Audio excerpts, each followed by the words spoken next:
Welcome to the BIC Flex Master Your Look series, where we explore self-mastery with 4 gents who are masters in their own right.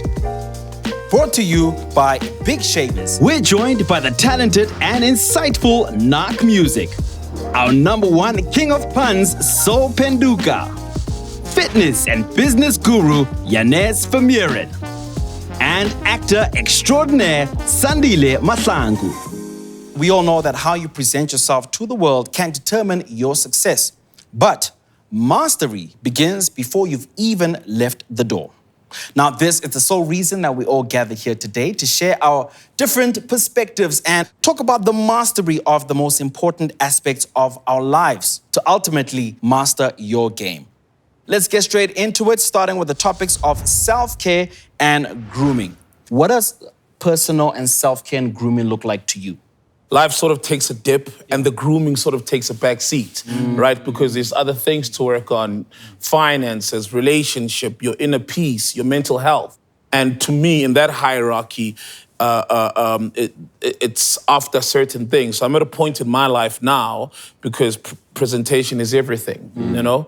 And it speaks for you before you even speak for yourself. The thing is, I think what's most important as a man, any man, but in this country is, you take so much pressure. There's so much on you, Often you're looking after your family. You have to go to work. You're dealing with so many issues on a daily basis that you forget to prioritize your own health and your own grooming because you put everything in front of that. And I feel, and I've only learned that basically in my mid-40s now, that you have to take time out for yourself and look after yourself and give yourself self-love, But Sandile, there's a lot of pressure for a guy nowadays to look good, but it's now heightened if you're a personality, much less a movie star.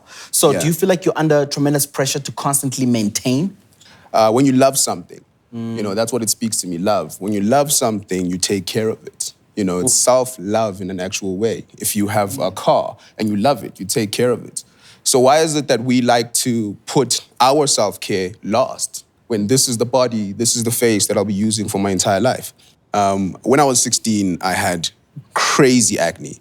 And it lasted throughout my whole high school career, my high school life. And there's a trauma there. There's always been that thing because your confidence is lacking because you're getting bullied for having acne all the time. And you try everything. You go to your parents and you ask for some help and they can't help you and the doctors can't help you and they say a lot of things. And so it's not a pressure now for me because throughout the years, I've developed this routine of how to keep it the way that it is, And I learned as I went. I've tried everything, Now, you guys are sitting this side. If you look this way, man, and you look at Knock Music, look at this man.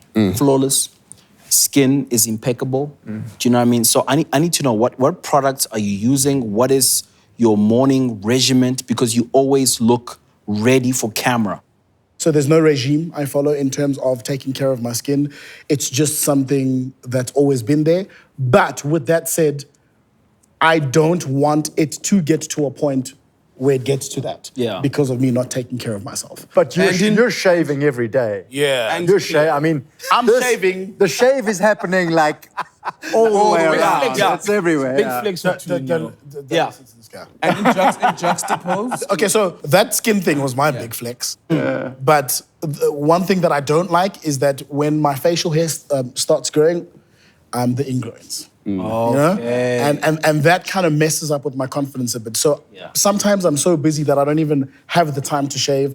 I realize that my facial hair has grown, and then it's the time that I have to shave, and then, now when I go out, my confidence. I've never seen this guy with facial hair. I would actually love to see. There's actually there's a music video that I have with my facial hair as well. How long have you had the hair shaven?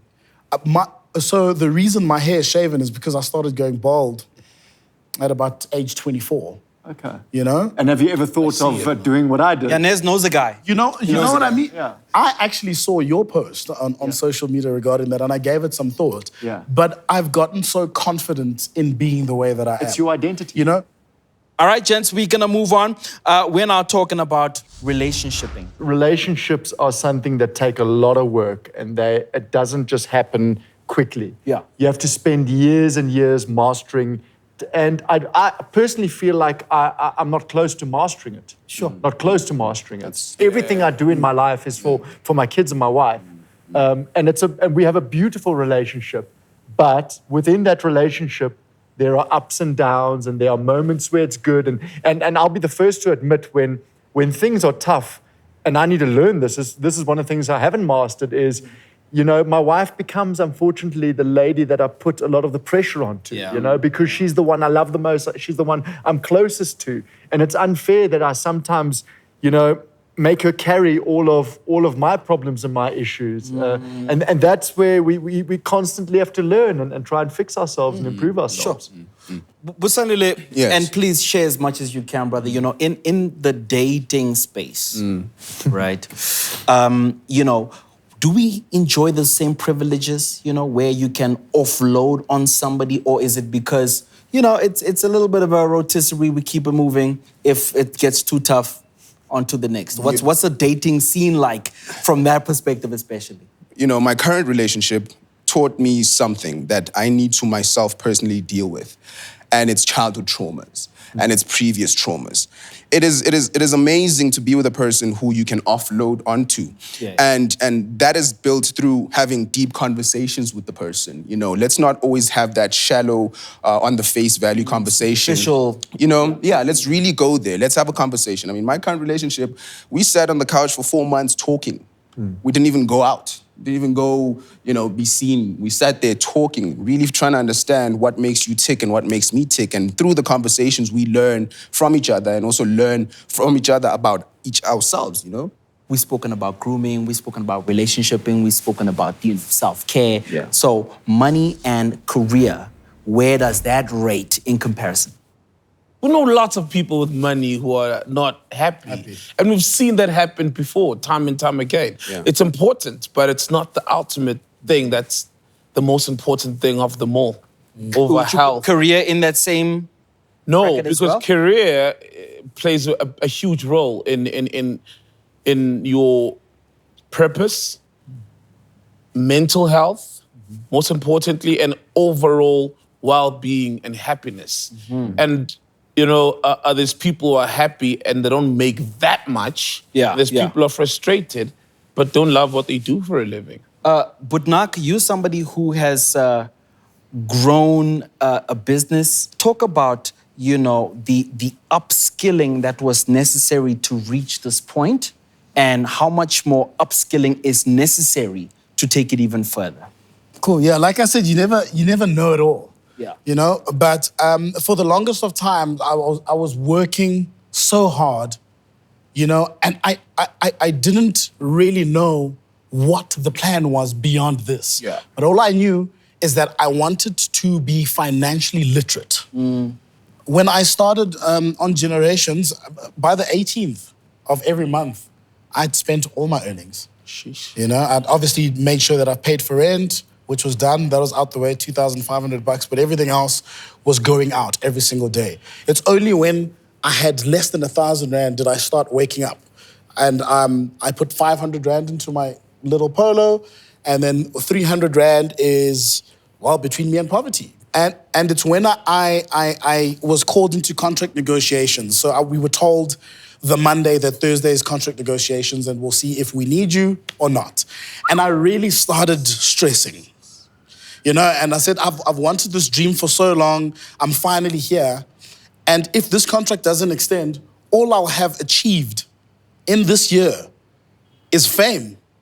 And then I'll have to go back to my mom's place. It really hit me 4 days before my contract was about to be extended or terminated. And fortunately, I had done so well in that year, I'd improved so much that what they decided to give me was a praise and raise. And immediately, I snapped out of it. Bro, if you're in a hole, the one thing you ought to stop doing is digging. So if you're not, so if you're in a hole and you know that I'm in a hole, and the reason I'm in this hole is, number one, I haven't been the most honest of human beings. Number two, I've been reckless with my money. Number three, I've been having toxic habits. The last thing you want to do is continue doing it, right? Because then you realize also, and it gets worse with time. Normally you realize that, snap, had I stopped 5 years ago, I wouldn't be this far deep. Gents, it's a perfect segue, I think, to our next and last topic, which is that of motivation. I believe that motivation is fleeting. Yes, motivation, and not, I hope you guys are understanding that motivation is important. It really is the icing on the cake, but the cake is the discipline to do something, whether you are motivated or not. Way I keep myself motivated is by always trying to make sure that I'm the less knowledgeable in the room. Because when you are the man in every room you are in, it's easy to lose. No room to grow. It's easy to lose. What is it that that hunger? It's easy not to learn. You don't learn anything, right? But when you're in the space of better people, you're like, oh, damn, rotisserized. Hey, rotisserized. There you go. Right? There you go. Now you know a word, right? God just like. I mean, hey, there's relationshiping as well that came. Exactly. Yanez, real quick, brother, and I'm gonna flip the coin on this one. Is there such a thing as toxic motivation, where you're just overly motivated to the point where you're naive? You know what I mean? You know, people who are like, always trying to drop a quote or a proverb or and you're like, oh, shut up. It's not today. Not that deep. So can it ever be, see what I'm saying? These two. Okay, continue. So can it ever be, unrealistic, where it's just like, man, life is also a little bit real, come down to earth a little bit? Yeah. I mean, of course, there's toxic motivation, and in many forms, People also get motivated for completely the wrong reasons. Sure. Like to be motivated for purely money is not going to bring you happiness. It's not going to bring you peace. It's not going to bring you. It's going to bring you a quality of life. But we all know. We've seen some of the richest people I know are the unhappiest people I know. All of us have been through really rough moments. Yes. But here we are today, smiling, and there's something that we're all Masters happy of about. our game. Masters of the game. We're all here smiling. But guaranteed there are days where all of us in this room have been down. Yeah. And that's motivation for the next thing that happens. Know that time heals. Yeah. You'll be fine. Yeah. Because we've gone through this so many times, when the next phase happens, I know it's hard at the time, like you said. It feels like that's the end of the world. But pick yourself up. Just know that time heals. You're gonna slow down. This. You're so spot on there because, and we've probably all experienced this, where so many times in life you are constantly worrying either about what's happened in the past or about what's going to happen in the future. Yeah. And you're in between those spaces the whole time, that you're actually not living in the present, If you live in the now and you forget about the ifs and the whats and the whens and just deal with the problem now, you can fix things, live in the present, and that will be a big motivator to kind of improve yourself. Confidence seems to be, a backbone or a cornerstone upon which to build. Do you guys agree? Because surely you need to be confident to dig yourself out of a situation. You need to be confident to pursue that motivation. You need to be confident to chase all that you speak of when you spoke about either money, success, or business, or like. So confidence is a theme. And what I love about this BIC Flex is that, even though it's about personal grooming, that's an ingredient of building this confidence, So I'd be remiss, gents, if I didn't ask, who taught you how to shave? I used to watch my dad from when I was a little boy in the mirror shaving with a big single blade razor. He had about 50 of them. But it was like this, I've got this like iconic image of my dad in the small little mirror. He had a big mustache, artist, and then clean shaven everywhere. So that's one of like the iconic things you can do as a father is teach your sons how to shave. You also have good skin, man. You've got that glow about you. I have a glow about me, Yeah, brother. you do. Who taught you how to shave? I'll be frank. YouTube. Straight. Whoa. That's where, That's a generational difference. That's a generational difference. Yeah. You really do. I think YouTube has a lot of educational content there, and depending on what you're into, the algorithm will participate in teaching you things, And so, honestly, I don't shave as much anymore, what I do is like what he was saying. That's when he was like talking about like the shaving, but just only trimming it, you know, because I also do have sensitive skin. So what I would utilize is the BIC Flex 3, right? Is it a 4 or 3? Yeah, but I'd use that because of the sensitive skin. Guys, listen, thank you so much, man, for sharing your insights, for being an inspiration, for being so vulnerable, sharing openly with me. I wish you nothing but continued mastery in your respective fields. And let's do this again when we get an opportunity, right? That's a wrap for this chapter of the BIC Flex Master Your Look series. Thanks for joining us. Let's keep the conversation going. Share your thoughts and feedback on the convo and your own experiences on the road to mastery. And let's inspire each other.